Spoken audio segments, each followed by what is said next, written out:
You are watching KAVU 25 News Now weekends at 5:30. Good evening and thank you for joining us. I'm Amaya Norman. Here is an update for school closures. Some school districts are making changes to next week's schedule because of the weather. At this time now, Victoria ISD, Victoria Christian School Industrial have canceled classes for Tuesday and Wednesday. Goliad Independent School District, Tidehaven, Palacios, Bay City, and Van Vliet school districts have canceled classes for Tuesday. Calhoun ISD also canceled classes Tuesday with a 2-hour delay start on Wednesday. Victoria College also announced that they will be closed Monday through Wednesday. You can get the latest changes, delays, and closures on our website at crossroadstoday.com. And here is a reminder, warming centers are opening in several Crossroads communities for those needing to get out of the cold. Our Lady of Sorrows and the Salvation Army in Victoria will be open from 5 p.m. to 8 a.m. today through next Thursday. Early next week, when the temperatures will be the coldest, those locations will also be open during the day. Cuero is opening 2 warming centers this week. The Cuero Fire Department will be open Monday through Thursday from 8 a.m. to 5 p.m. And the Cuero Municipal Library will be open Tuesday through Thursday from 8:30 a.m. to 5 p.m. In Palacios, an all-night warming center will be available Sunday through Tuesday night at 1001 5th Street. And now it's time to check in on our weather with First Warn Storm Team meteorologist Trey Miney. Trey. And thank you so much, Amaya. We had sunny skies today, but don't let that fool you. It's definitely cold and getting colder on the outside. 46 degrees. Look at the humidity. The humidity is in the lower 20s and the mid 20s. Very dry air, clear skies. Temperature is going to drop like a rock after the sun sets tonight. Well below freezing. Got a freeze warning in effect. What about the frozen precipitation chance? When will the timeline be on that? Got you covered a little bit later on in the full forecast to come. Amaya? Thank you, Trey. Members of the VEDC Regional Partnership, the partnership meeting originally scheduled for Tuesday, January 21st, has been postponed due to expected inclement weathers. The new meeting date is set for Tuesday, January 28th now. Stay safe and we'll see you next week. A celebration of Martin Luther King Jr. is still on for Monday in Victoria. The MLK Day March starts at 10 a.m. at the Palestine Baptist Church on East Covent. It will end at Bethlehem Baptist Church on South Depot, where a community program begins at 11 a.m. with guest speaker Pastor Larry Green. Now this leads us to your viewer poll for today. Are you planning to attend the MLK March tomorrow? Yes or no?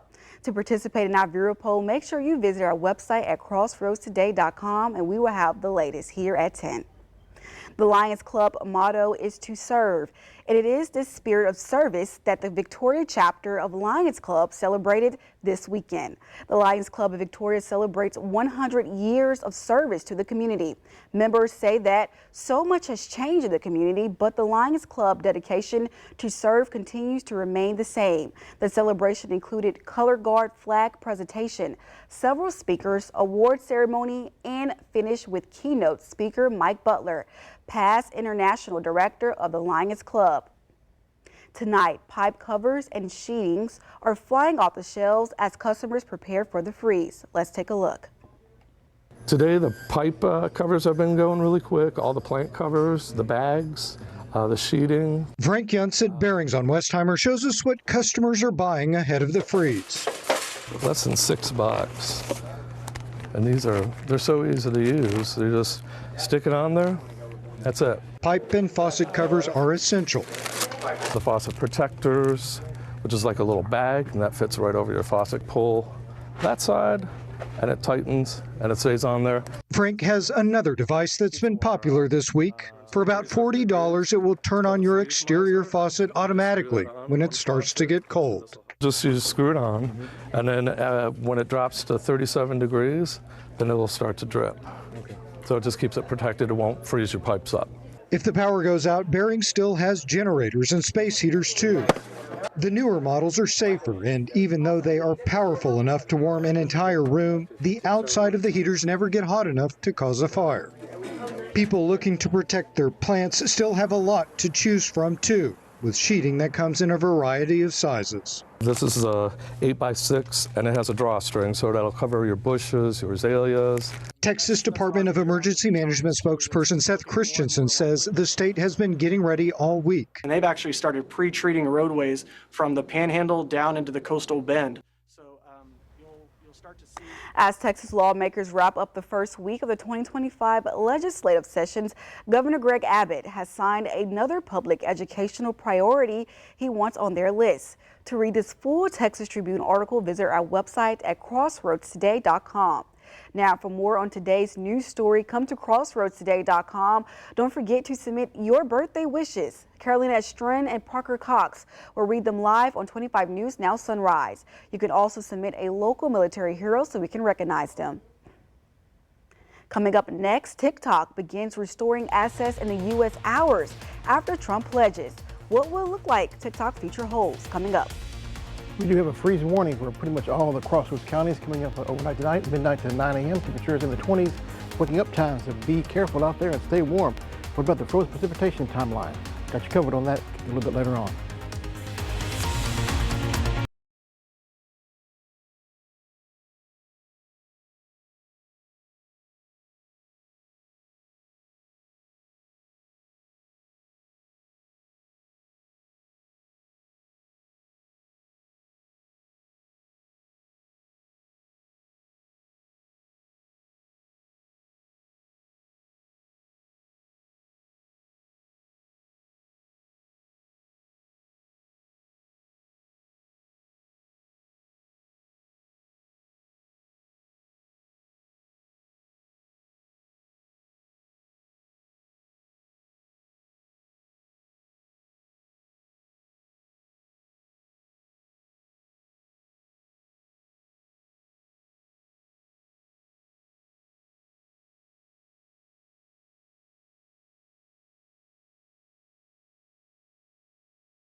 TikTok appears to be coming back online just hours after President-elect Donald Trump pledged an executive order to delay the U.S. ban. After a 12-hour shutdown, U.S. users regained access, despite a warning still on the app. The ban, enforced late Saturday due to data privacy concerns, was upheld by the Supreme Court.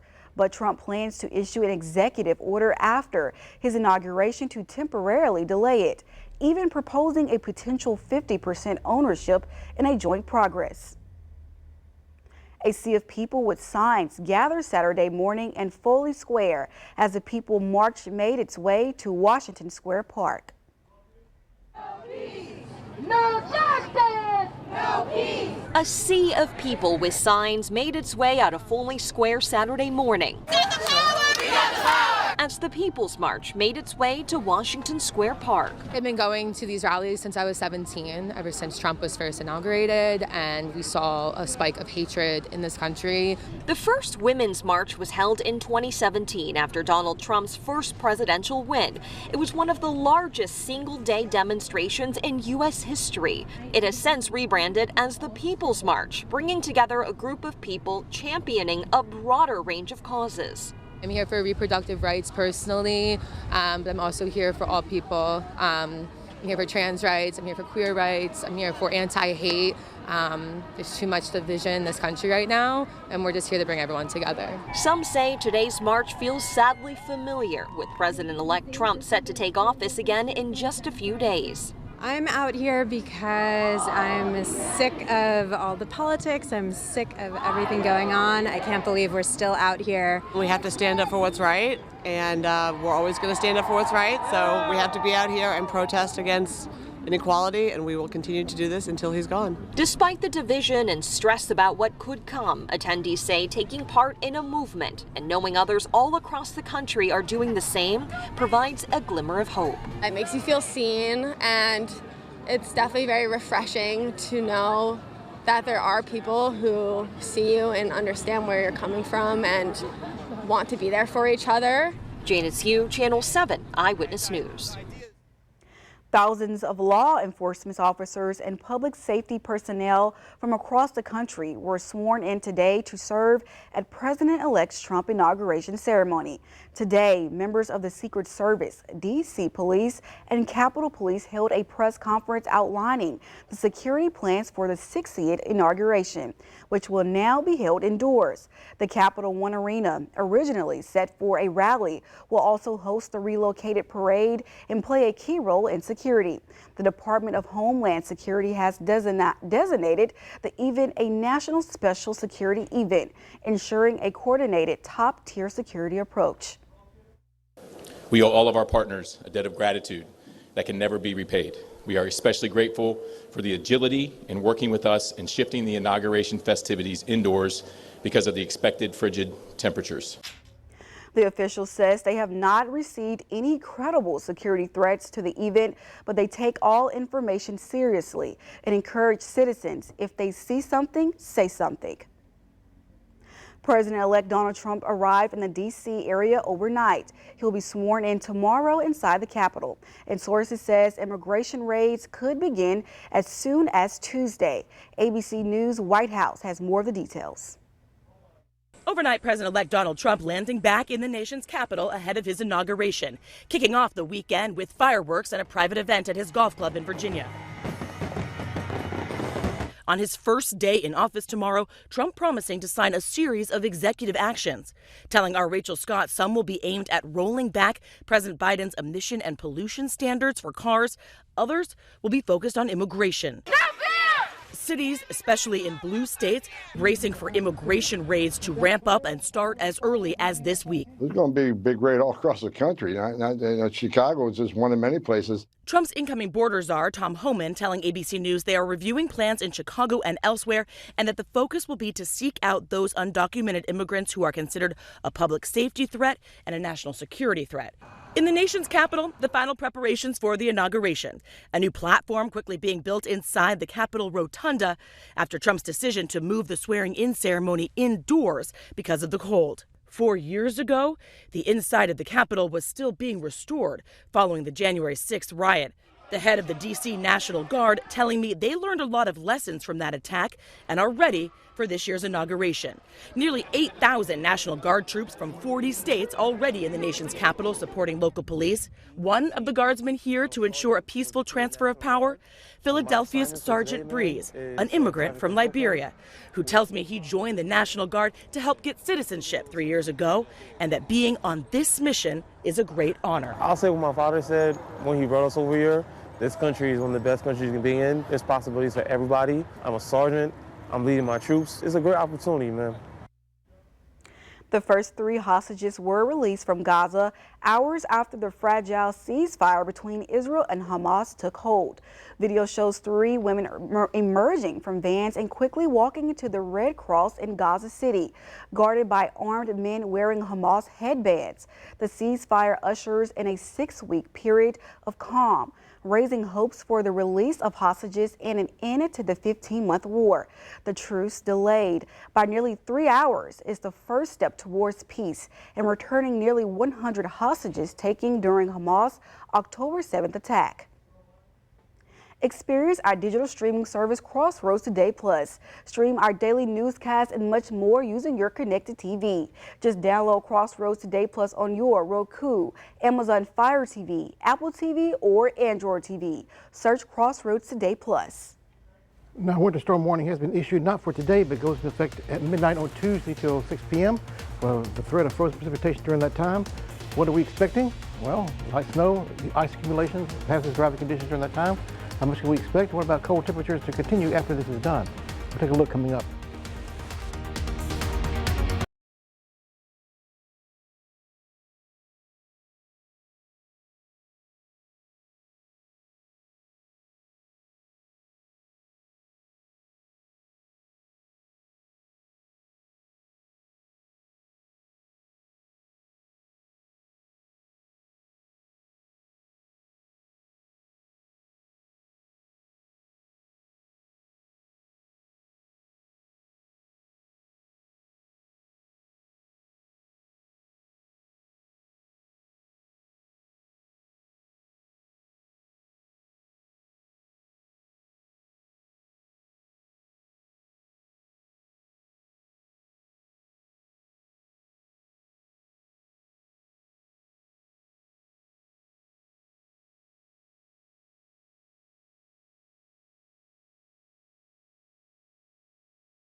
Good evening, everyone. Trey Mining here, and the temperatures are continuing to fall throughout the state of Texas.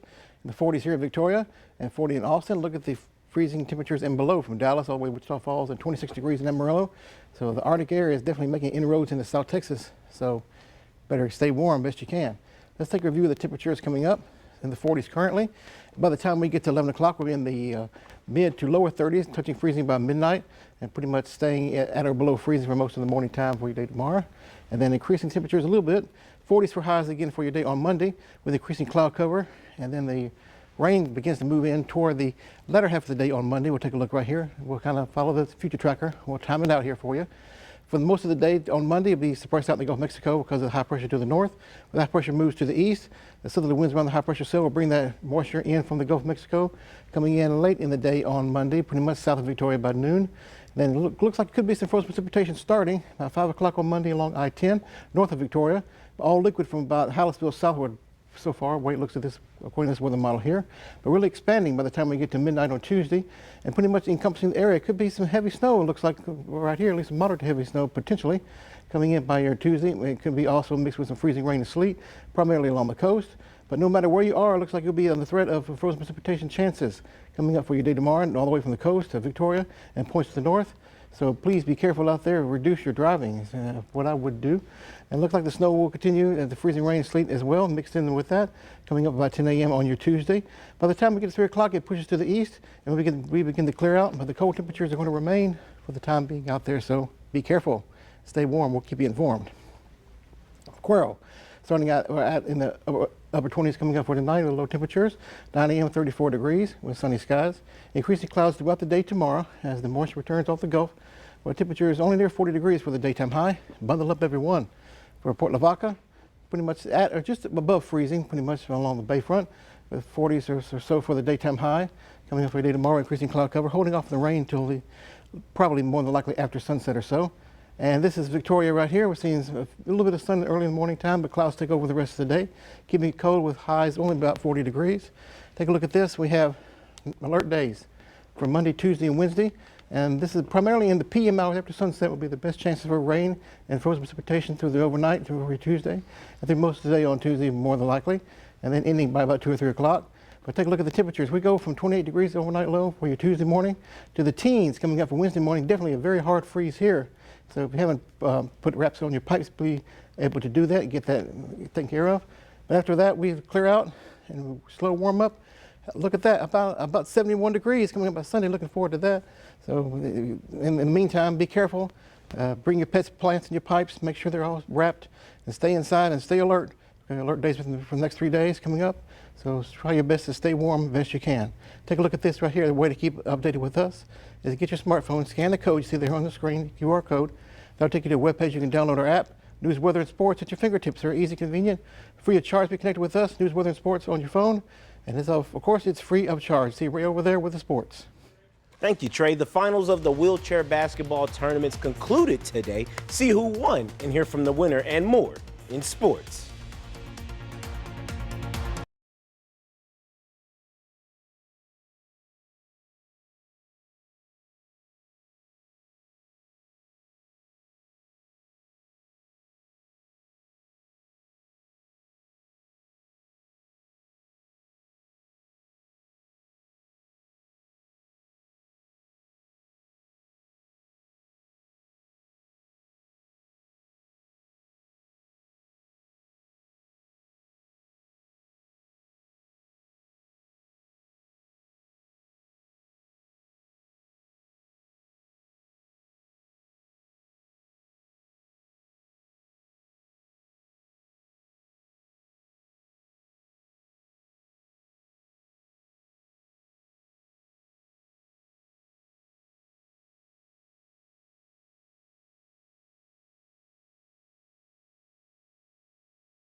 The wheelchair basketball tournament for the Texas Amateur Athletic Federation concluded today. The Texas Outlaws in last year's competition finished second, losing to the San Antonio Parasports Wheelchair Sports Organization.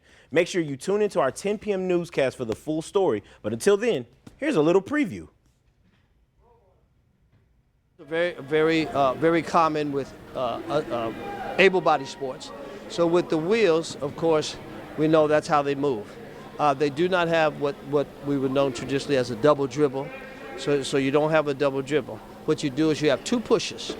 You have two pushes, and then you have to bring the ball up. I wouldn't say it was nerves. I'd say we just intensity went up, and you get close to the end, you just want to see it through, and plus being tired. All right, staying on the hardwood, the Tidehaven girls basketball team with one of their toughest challenges against the Columbus Cardinals. This game has been rescheduled to tomorrow. This coming due to the severe weather. The action will also receive a special start time at 3 p.m. No JV games will be played. And some sad news out of the Crossroads at this time, and it's our Bay City friends and family. This is Bay City football broadcaster Simon DeSoto. He has passed away. His career spans for 30 years at Bay City, to which it most notably includes the Black Cats state championship win, beating Denton Ryan in 2000. DeSoto was 69. Keep the town of Bay City along with DeSoto's family in your thoughts. Houston Rockets, they were able to lock in last night and take care of business against the Portland Trailblazers. When we talked last time, they were up by just one at halftime, but this game saw the dynamic duo of Alfred Şengün and Jalen Green both have great games. There's Şengün skillfully laying it in, and Dylan Brooks had a better second half. There he is with a nice and one. Brooks went on to finish the game with 22 points. Jalen Green had 26. Şengün had 23 points. The Rockets having a well-balanced offense after a trio finished with 20-plus points apiece. The Rockets won the game final score 125-103. And the Houston Texans had their season finale yesterday, a game that we knew was going to be a tough one against the Kansas City Chiefs. And there was hope for a miracle, but when facing a two-time Super Bowl champion, a miracle still wasn't enough. C.J. Stroud did outthrow Mahomes for 245 yards to Mahomes' 177, but it was Mahomes who was able to throw for a touchdown to Stroud's 0. Joe Mixon was the leading rusher of the game with 88 yards, but this time it was the Chiefs to win the game. Final score 23-14. The Chiefs will move on to face the Ravens or the Bills in the divisional round matchup in a conference game, so we'll have the fallout for that here at the 10 p.m. And yesterday, we might have witnessed some questionable calls from the officiators on that game. And one that stuck out to me was the roughing up of the passer, which occurred in the first quarter early in the game. So my question for you guys today in our viewer poll is, did the officiating play a role in the Texans and Chiefs divisional round matchup? Make sure you submit your votes as well and see the results in our 10 p.m. newscast. But right now, it looks like it's 75% and 25% is unsure. So we'll have more in on that. But that does it for your sports. Amaya? Thank you so much, Ray, for that sports knowledge. Now, a funny headline: get cheesy and go home. America melts for National Cheese Day lovers. Coming up.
Now, this was just an update. The University of Houston Victoria has announced an extension to its closure following Martin Luther King Jr. Day. UHV would now remain closed on Tuesday, January the 21st and Wednesday the 22nd due to the winter weather conditions.